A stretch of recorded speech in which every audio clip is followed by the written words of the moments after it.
Welcome students. ਸਾਡਾ ਅੱਜ ਦਾ topic ਹੈ ਰੇਟਿੰਗ ਸਕੇਲ। ਤੁਹਾਡਾ ਕੁਐਸਚਨ ਹੋਊਗਾ ਲੌਂਗ ਇੱਕ, ਰੇਟਿੰਗ ਸਕੇਲ ਦਾ ਅਰਥ, ਪਰਿਭਾਸ਼ਾ, ਇਸ ਦੀਆਂ ਕਿਸਮਾਂ, ਇਸ ਦੇ ਲਾਭ ਤੇ ਹਾਨੀਆਂ। ਪੂਰਾ ਇੱਕ 10 ਨੰਬਰ ਦਾ ਕੁਐਸਚਨ ਕਰਾਂਗੇ ਅਸੀਂ। ਤਾਂ ਸਭ ਤੋਂ ਪਹਿਲਾਂ ਦੇਖਦੇ ਹਾਂ ਰੇਟਿੰਗ ਸਕੇਲ। ਇੱਕ ਹਰਮਨ ਪਿਆਰੀ ਜਿਹੜੀ ਆ ਇਹ ਕਿਸਮ ਆ, ਇਸ ਦੀ ਅਗਵਾਈ ਪੈਗਾਮ ਵਿੱਚ ਕਾਫੀ ਵਰਤੋਂ ਹੁੰਦੀ ਆ। ਅਗਵਾਈ ਦੇਣ ਲੱਗੇ ਸਾਨੂੰ ਅਲੱਗ-ਅਲੱਗ ਜਿਹੜੀਆਂ ਨੇ ਟੈਕਨੀਕਸ ਲਗਾਉਣੀਆਂ ਪੈਂਦੀਆਂ ਨੇ। ਟੈਸਟਿੰਗ ਤੇ ਨੌਨ ਟੈਸਟਿੰਗ ਅਸੀਂ ਕਰ ਰਹੇ ਹਾਂ। ਟੈਸਟਿੰਗ ਦੇ ਵਿੱਚ ਅਸੀਂ ਅਲੱਗ ਤੋਂ ਟੈਕਨੀਕਸ ਕੀਤੀਆਂ ਤੇ ਨੌਨ ਟੈਸਟਿੰਗ ਦੇ ਵਿੱਚ ਅਸੀਂ ਇੰਟਰਵਿਊ, ਰੇਟਿੰਗ ਸਕੇਲ, ਕਮੂਲੇਟਿਵ ਰਿਕਾਰਡ ਵਗੈਰਾ ਕਰਦੇ ਹਾਂ। ਤਾਂ ਇਹ ਤੁਹਾਡੀ ਨੌਨ ਟੈਸਟਿੰਗ ਤਕਨੀਕ ਦੇ ਅੰਦਰ ਆਉਂਦੀਆਂ ਨੇ। ਤਾਂ ਇਹਦੇ ਵਿੱਚ ਰੇਟਿੰਗ ਸਕੇਲ ਦਾ ਭਾਵ ਅਸੀਂ ਲਾਵਾਂਗੇ ਇੱਕ ਵਿਅਕਤੀ ਬਾਰੇ ਦੂਜੇ ਦੀ ਪ੍ਰਮਾਣਿਕ ਰਾਏ ਦਾ ਨਿਰਣਾ। ਆਮ ਕਰਕੇ ਕੀਮਤਾਂ ਦੇ ਮਾਪ ਅਨੁਸਾਰ ਪ੍ਰਗਟ ਕੀਤੀਆਂ ਜਾਂਦੀਆਂ ਨੇ। ਦੂਜੇ ਸ਼ਬਦਾਂ ਵਿੱਚ ਰੇਟਿੰਗ ਸਕੇਲ ਉਹ ਵਿਧੀ ਹੈ ਜਿਸ ਰਾਹੀਂ ਅਸੀਂ ਕਿਸੇ ਖਾਸ ਲੱਛਣ ਬਾਰੇ ਰਾਏ ਪ੍ਰਗਟਾਉਂਦੇ ਹਾਂ। ਤਾਂ ਇਹ ਰਾਏ ਪ੍ਰਗਟਾਉਣਾ ਹੀ ਰੇਟਿੰਗ ਸਕੇਲ ਆ। ਰੂਥ ਸਟਰੈਂਗ ਦੀ ਡੈਫੀਨੇਸ਼ਨ ਆ ਇਹ। By rating is mean the qualified judgment or opinion of one person by another. Opinions are usually expressed on the scale of values. In the other words, rating is technique in which by systematize the expression of opinion direct observation. ਇਹ ਤਕਨੀਕ ਆ ਜਿਹੜੀ ਇਸ ਨੂੰ ਮਾਪੇ, ਅਧਿਆਪਕ, ਸਲਾਹਕਾਰ, ਮੁਲਾਕਾਤ ਕਰਤਾ ਦਾ ਰਾਏ ਬੋਰਡ ਤੇ ਜੱਜ ਵਰਤੋਂ ਵਿੱਚ ਲਿਆਉਂਦੇ ਨੇ। ਰੂਥ ਸਟਰੋਂਗ ਨੇ ਹੋਰ ਕੀ ਕਿਹਾ ਹੈ? ਰੇਟਿੰਗ ਸਕੇਲ ਅਸਲ ਵਿੱਚ ਨਿਰਦੇਸ਼ਿਤ ਅਵਲੋਕਨ ਹੈ। ਗੈਰਟ ਨੇ ਕਿਹਾ ਇਹਦੇ ਬਾਰੇ, ਵਿਅਕਤੀ ਦੇ ਵਿਵਹਾਰ ਵਿੱਚ ਕੁਝ ਲੱਛਣ ਵਿਸ਼ੇਸ਼ਤਾਵਾਂ ਹੁੰਦੀਆਂ ਨੇ ਜਿਨ੍ਹਾਂ ਨੂੰ ਵਸਤੂਨਿਸ਼ਟ ਪ੍ਰੀਖਿਆਵਾਂ ਦੁਆਰਾ ਸਫਲਤਾਪੂਰਵਕ ਨਹੀਂ ਜਾਣਿਆ ਜਾ ਸਕਦਾ। ਰੇਟਿੰਗ ਸਕੇਲ ਇਹਨਾਂ ਲੱਛਣਾਂ ਤੇ ਵਿਸ਼ੇਸ਼ਤਾਵਾਂ ਦੀ ਹੋਂਦ ਦੇ ਸੰਬੰਧ ਵਿੱਚ ਨਿਰਣਾ ਪ੍ਰਾਪਤ ਕਰਨ ਦੀ ਵਿਧੀ ਹੈ। ਤਾਂ ਇਹ ਰੇਟਿੰਗ ਸਕੇਲ ਆ ਜਿਹੜੀ ਕਿ ਜੱਜਮੈਂਟ ਪ੍ਰੋਵਾਈਡ ਕਰਦੀ ਹੈ, ਸਾਨੂੰ ਨਿਰਣਾ ਲੈਣ ਦੇ ਯੋਗ ਬਣਾਉਂਦੀ ਹੈ ਸਾਨੂੰ। ਹੁਣ ਅਸੀਂ ਕਰਾਂਗੇ ਰੇਟਿੰਗ ਸਕੇਲ ਕਿੰਨੇ ਤਰ੍ਹਾਂ ਦੀ ਹੁੰਦੀ ਆ। ਨੰਬਰ 1, ਨੂਮੈਰੀਕਲ ਸਕੇਲਸ, ਸੰਖਿਆਤਮਕ ਸਕੇਲ। ਇਸ ਕਿਸਮ ਦੇ ਮਾਪ ਵਿੱਚ ਹਰ ਲੱਛਣ ਲਈ ਅੰਕ ਨਿਸ਼ਚਿਤ ਹੁੰਦੇ ਨੇ। ਜੇ 7 ਅੰਕਾਂ ਵਾਲਾ ਜਿਹੜਾ ਮਾਪ ਆ ਤਾਂ ਅੰਕ 7 ਉਸਦੇ ਲੱਛਣ ਦੀ ਵਿਅਕਤੀ ਦੀ ਅਧਿਕ ਮਾਤਰਾ ਦਾ ਸੂਚਕ ਹੁੰਦਾ ਹੈ। ਅੰਕ 4 ਔਸਤ ਮਾਤਰਾ ਦਾ। ਤਾਂ ਜੇ ਅਸੀਂ 1 2 3 4 5 6 7 ਇਸ ਤਰ੍ਹਾਂ ਦੀ ਰੇਟਿੰਗ ਲਈਏ ਤਾਂ 7 ਹਾਈਐਸਟ ਪੁਆਇੰਟ ਹੁੰਦਾ ਤੇ 4 ਆ ਜਿਹੜਾ ਉਹਦੇ ਵਿੱਚ ਉਸ ਨੰਬਰਿੰਗ ਸਿਸਟਮ ਦੇ ਵਿੱਚ 4 ਔਸਤ ਜਿਹੜਾ ਹੁੰਦਾ ਹੈ ਅੰਕ ਹੁੰਦਾ ਹੈ। ਫਿਰ ਵਰਣਨਾਤਮਕ ਸਕੇਲ, ਡਿਸਕ੍ਰਿਪਟਿਵ ਸਕੇਲ। ਇਸ ਦੇ ਵਿੱਚ ਅਨੁਮਾਨ ਲਗਾਉਣ ਵਾਲਾ ਵਿਸ਼ੇਸ਼ਣ ਜਾਂ ਲੱਛਣ ਜਿਸ ਨੂੰ ਵਰਣਿਤ ਕਰਨਾ ਹੁੰਦਾ ਹੈ ਅੱਗੇ V ਦਾ ਨਿਸ਼ਾਨ ਲਗਾ ਦਿੰਦਾ ਹੈ। ਜਿਵੇਂ ਸਾਡੇ ਕੋਲ ਕੁਐਸਚਨ ਆ, ਇਹ ਵਿਦਿਆਰਥੀ ਦਿਮਾਗੀ ਤੌਰ 'ਤੇ ਚੁਸਤ ਆ। ਇਹਦੇ ਵਿੱਚ ਕਈ ਆਪਸ਼ਨ ਦਿੱਤੇ ਹੋਏ ਨੇ, ਸੁਸਤ ਤੇ ਢੀਲਾ, ਸੁਸਤ ਤੇ ਨਿਸ਼ਕ੍ਰਿਆ, ਆਮ ਤੌਰ 'ਤੇ ਚੁਸਤ, ਬਹੁਤ ਜ਼ਿਆਦਾ ਚੁਸਤ। ਤਾਂ ਇੱਥੇ ਅਸੀਂ ਕੀ ਕਰਾਂਗੇ, ਜਿਹੜਾ ਵੀ ਰੇਟਿੰਗ ਕਰਨੀ ਹੈ ਜਿਹੜੇ 'ਤੇ ਵੀ ਉਸ 'ਤੇ V ਦਾ ਨਿਸ਼ਾਨ ਲਗਾ ਦਾਂਗੇ। ਤਾਂ ਇਸ ਨੂੰ ਡਿਸਕ੍ਰਿਪਟਿਵ ਸਕੇਲ ਕਿਹਾ ਜਾਂਦਾ ਹੈ। ਅੱਗੇ ਹੈਗਾ ਰੇਖਾਂਕਿਤ ਸਕੇਲ, ਗ੍ਰਾਫਿਕ ਸਕੇਲ। ਇਸ ਵਿੱਚ ਵਰਣਨਾਤਮਕ ਮਾਪ ਵਰਗਾ ਹੀ ਮਾਪ ਹੁੰਦਾ, ਪਰ ਅੰਤਰ ਕੇਵਲ ਇਹ ਆ ਕਿ ਇਸ ਦੇ ਲਿਖਣ ਦੀ ਵਿਧੀ ਦੀ ਤਰਤੀਬ ਨਿਰਧਾਰਿਤ ਕਰਤਾ ਨੇ Y ਦਾ ਨਿਸ਼ਾਨ ਉਸ ਲੱਛਣ ਲਈ ਨਿਰੰਤਰ ਰੇਖਾ ਦੇ ਉੱਤੇ ਲਗਾਉਣਾ ਹੈ ਜਿਸ ਨੂੰ ਸ਼ਬਦ ਜਾਂ ਵਾਕ ਅੰਸ਼ ਦੁਆਰਾ ਵਰਣਨ ਕਰਨਾ ਹੁੰਦਾ ਹੈ। ਫਿਰ ਹੈਗਾ ਦਰਜਾ ਤਰਤੀਬ ਸਕੇਲ, ਰੈਂਕ ਆਰਡਰ ਸਕੇਲ। ਇਸ ਵਿਧੀ ਵਿੱਚ ਨਿਰਣਾਇਕ ਵਿਅਕਤੀ ਦਾ ਅਨੁਮਾਨ ਉੱਪਰ ਤੋਂ ਹੇਠਾਂ ਵੱਲ ਨੂੰ ਲਾਉਂਦਾ ਹੈ। ਇਸ ਵਿਧੀ ਨੂੰ ਵਧੇਰੇ ਪ੍ਰਭਾਵਸ਼ਾਲੀ ਬਣਾਉਣ ਲਈ ਇਹ ਚੰਗਾ ਹੁੰਦਾ ਹੈ ਕਿ ਹਰ ਨਾਲ ਅਲੱਗ ਕਾਰਡ 'ਤੇ ਲਿਖਿਆ ਜਾਵੇ ਤਾਂ ਜੋ ਅਨੁਮਾਨ ਲਗਾ ਕੇ ਉਸ ਨੂੰ ਅਲੱਗ-ਅਲੱਗ ਕੀਤਾ ਜਾ ਸਕੇ। ਤਾਂ ਹਰੇਕ ਇੱਕ ਕਾਰਡ ਦੇ ਉੱਤੇ ਨਾਮ ਆ ਜਿਹੜਾ ਉਹ ਲਿਖਣਾ ਚਾਹੀਦਾ ਹੈ ਤਾਂ ਜੋ ਇਹਨਾਂ ਦੀ ਜਿਹੜੀ ਸਹੀ ਰੈਂਕਿੰਗ ਆ ਉਹ ਹੋ ਸਕੇ। ਤਾਂ ਇਹ ਸੀਗੇ ਰੈਂਕ ਜਿਹੜੇ ਨੇ ਰੇਟਿੰਗ ਕਰਨ ਦੇ ਟਾਈਪਸ, ਵਿਧੀਆਂ। ਹੁਣ ਇਹਦੇ ਲਾਭ ਦੇਖਦੇ ਹਾਂ। ਰੇਟਿੰਗ ਸਕੇਲ ਨੇ ਜਿਹੜੇ ਇਹਨਾਂ ਦੇ ਲਾਭ ਕੀ ਨੇ। ਨੰਬਰ 1 ਤੇ ਇਹ ਤਕਨੀਕ ਵਿਅਕਤੀ ਅਧਿਐਨ ਨੂੰ ਪੂਰਨ ਕਰਨ ਲਈ ਪੂਰਕ ਦਾ ਕੰਮ ਕਰਦੀ ਹੈ। ਸਪਲੀਮੈਂਟ ਟੈਕਨੀਕ ਆ ਇਹ, ਹੋਰਾਂ ਤਕਨੀਕ ਨਾਲ ਰਲ ਕੇ ਵੀ ਕੰਮ ਕਰ ਸਕਦੀ ਹੈ ਤੇ ਇਕੱਲਾ ਵੀ ਇਸ ਤੋਂ ਕੰਮ ਲਿਆ ਜਾ ਸਕਦਾ। ਵਿਅਕਤੀ ਦੇ ਅਧਿਐਨ ਬਾਰੇ ਕਰ ਰਹੇ ਹਾਂ ਅਸੀਂ, ਤਾਂ ਵਿਅਕਤੀ ਦੇ ਅਧਿਐਨ ਲਈ ਇਹ ਵਰਤੀ ਜਾਂਦੀ ਹੈ।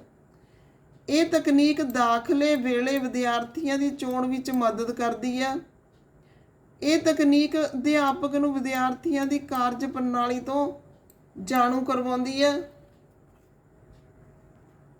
ਜਿਹੜੀ ਰੇਟਿੰਗ ਸਕੇਲ ਆ, ਇਹ ਵਿਦਿਆਰਥੀਆਂ ਦੀ ਤਰੱਕੀ ਦਾ ਗਿਆਨ ਪ੍ਰਦਾਨ ਕਰਨ ਵਿੱਚ ਮਦਦ ਕਰਦੀ ਹੈ। ਇਹ ਤਕਨੀਕ ਵਿਦਿਆਰਥੀਆਂ ਦੀਆਂ ਸਿੱਖਿਆ ਪ੍ਰਾਪਤੀਆਂ, ਸ਼ਖਸੀਅਤ ਦੇ ਲੱਛਣਾਂ ਤੇ ਵਿਵਹਾਰ ਦੀ ਵਿਸ਼ੇਸ਼ਤਾ ਦਾ ਗਿਆਨ ਦਿੰਦੀ ਆ। ਇਹ ਵਿਧੀ ਹੈ ਜਿਹੜੀ ਇੱਕ ਵਿਦਿਆਰਥੀ ਦੀਆਂ ਕਮੀਆਂ ਤੇ ਯੋਗਤਾਵਾਂ ਦੀ ਉਸ ਜਮਾਤ ਦੇ ਹੋਰ ਵਿਦਿਆਰਥੀਆਂ ਦੀਆਂ ਕਮੀਆਂ ਤੇ ਯੋਗਤਾਵਾਂ ਨਾਲ ਤੁਲਨਾ ਕਰਨ ਵਿੱਚ ਮਦਦ ਕਰਦੀ ਹੈ।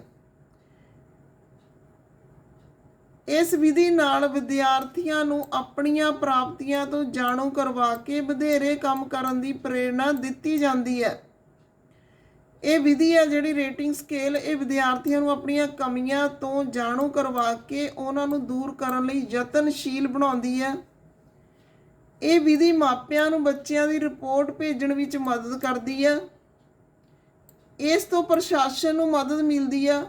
ਇਹਨਾਂ ਦੁਆਰਾ ਵਿਅਕਤੀਆਂ ਦੀ ਨਿਯੁਕਤੀ, ਬਦਲੀ, ਤਰੱਕੀ ਆਦਿ ਬਾਰੇ ਉਚਿਤ ਫੈਸਲਾ ਲੈਣ ਵਿੱਚ ਮਦਦ ਮਿਲਦੀ ਹੈ। ਅੱਗੇ ਹੈਗੀਆਂ ਨੇ ਲਿਮਿਟੇਸ਼ਨਸ ਰੇਟਿੰਗ ਸਕੇਲਸ ਦੀਆਂ। ਰੇਟਿੰਗ ਸਕੇਲ ਦੇ ਦੋਸ਼। ਨੰਬਰ 1 ਤੇ ਸਬਜੈਕਟਿਵਿਟੀ, ਇਹ ਵਸਤੂਨਿਸ਼ਟ ਹੁੰਦੀ ਹੈ। ਨੰਬਰ 2 ਤੇ ਰੇਟਿੰਗ ਵਿੱਚ ਕਠਿਨਾਈ, ਡਿਫਿਕਲਟੀ ਇਨ ਰੇਟਿੰਗ। ਜਿਹੜਾ ਰੇਟਿੰਗ ਕਰਨ ਵਾਲਾ ਰੇਟਰ ਆ, ਉਹ ਕੁਝ ਲਕਸ਼ ਜਿਵੇਂ ਕਿ ਹੀਣ ਭਾਵਨਾ, ਆਤਮ ਨਿਰਭਰਤਾ ਆਦਿ ਦਾ ਅਨੁਮਾਨ ਲਾਉਣ ਵਿੱਚ ਕਠਿਨਾਈ ਮਹਿਸੂਸ ਕਰਦਾ ਹੈ।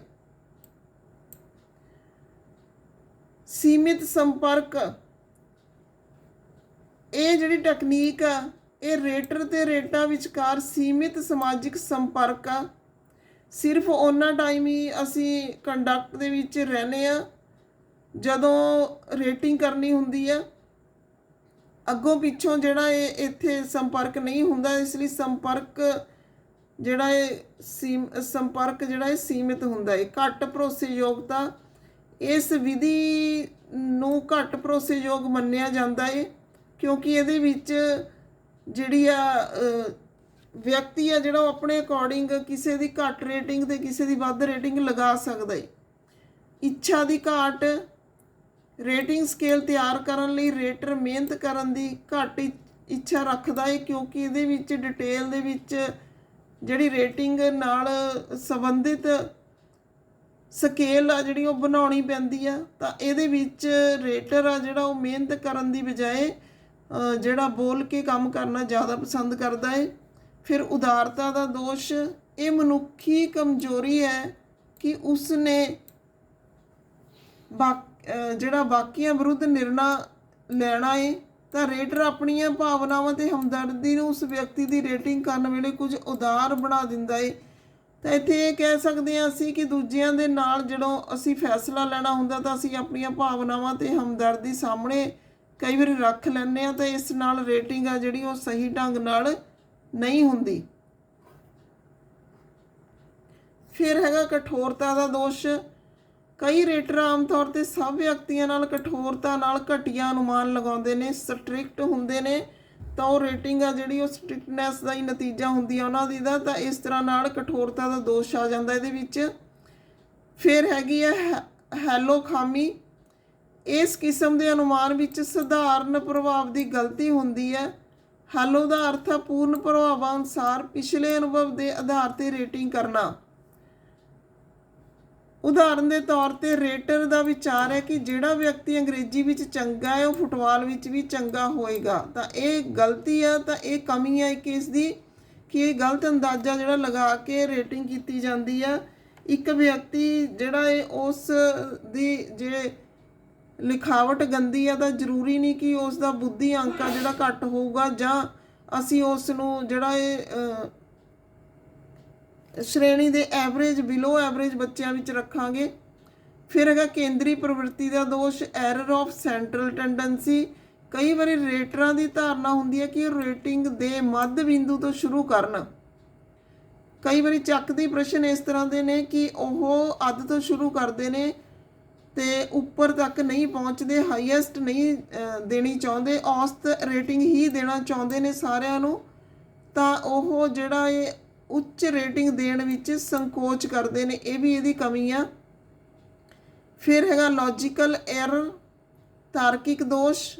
ਇਹ ਦੋਸ਼ ਉਦੋਂ ਵੇਲੇ ਹੁੰਦਾ ਜਦੋਂ ਰੇਟਿੰਗ ਕਰਨ ਵਾਲੇ ਦੇ ਗਲਤ ਲੱਛਣਾਂ ਨੂੰ ਗਲਤ ਸਮਝਿਆ ਜਾਂਦਾ ਹੈ। ਫਿਰ ਸਧਾਰਨ ਸੰਕੇਤ ਨੇ, guidelines for constructing and improving rating scales.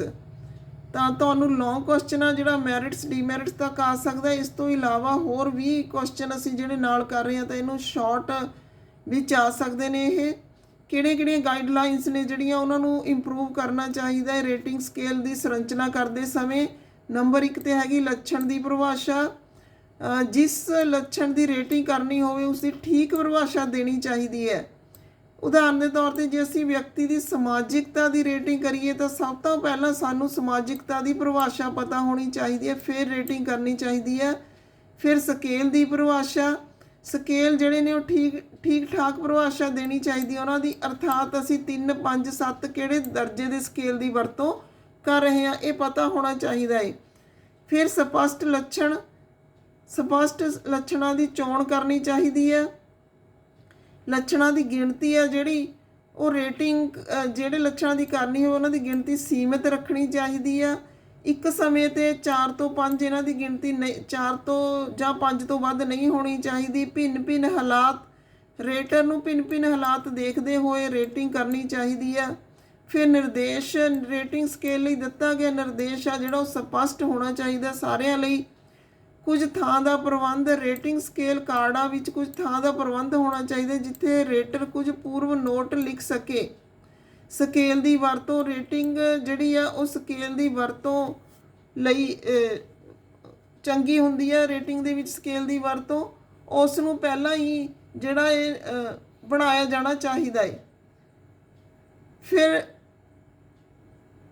Trained ਰੇਟਰਸ, ਅਨੁਭਵੀ ਰੇਟਰ ਨੇ ਜਿਹੜੇ, ਬੁੱਧੀਮਾਨ ਰੇਟਰ ਨੇ ਜਿਹੜੇ ਉਹ ਚੁਣਨੇ ਚਾਹੀਦੇ ਨੇ ਤੇ ਉਹਨਾਂ ਨੂੰ ਟ੍ਰੇਨਿੰਗ ਦਿੱਤੀ ਜਾਣੀ ਚਾਹੀਦੀ ਹੈ। ਬਹੁਤ ਸਾਰੇ ਰੇਟਰ, ਕਿਸੇ ਰੇਟਿੰਗ ਸਕੇਲ ਦੀ ਭਰੋਸੇਯੋਗਤਾ ਵਧਾਉਣ ਲਈ ਬਹੁਤ ਸਾਰੇ ਰੇਟਰ ਹੋਣੇ ਚਾਹੀਦੇ ਨੇ। ਸੂਤਰ ਨਿਰਣਾ, ਇੰਡੀਪੈਂਡੈਂਟ ਜੱਜਮੈਂਟ, ਦੂਜਿਆਂ ਦੀ ਸਲਾਹ ਲਏ ਬਿਨਾਂ ਸੁਤੰਤਰ ਨਿਰਣਾ ਜਿਹੜਾ ਉਹ ਹੋਣਾ ਚਾਹੀਦਾ ਹੈ। ਸਮਾਨ ਪੱਧਰ, ਰੇਟਿੰਗ ਸਕੇਲ ਵਿੱਚ ਸਮਾਨ ਪੱਧਰ ਦੀ ਵਰਤੋਂ ਜਿਹੜੀ ਉਹ ਕਰਨੀ ਚਾਹੀਦੀ ਹੈ।